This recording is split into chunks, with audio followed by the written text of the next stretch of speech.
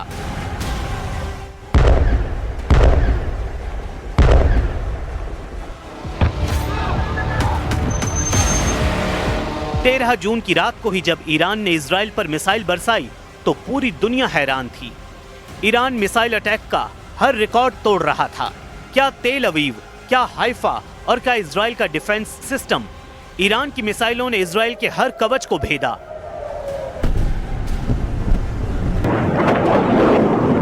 और बता दिया कि जब उसकी मिसाइल फायर होती है तो उन्हें रोकना न इजराइल के बस की बात है, न अमेरिका के।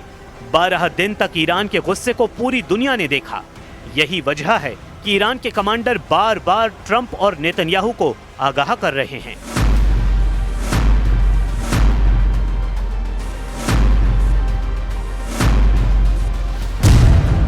ईरान के रक्षा मंत्री कह चुके हैं कि 12 दिन के युद्ध के बाद ईरान अब डबल ताकत के साथ युद्ध लड़ने के लिए तैयार है।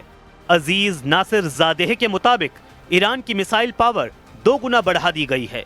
ईरान को लेकर बड़ी खबर इजराइल की मीडिया में छप चुकी है। खबर ये कि ईरान ने अब दूसरे देशों में हथियार की फैक्ट्री बनानी शुरू कर दी है। हालांकि किस देश में इसका जिक्र नहीं किया गया है।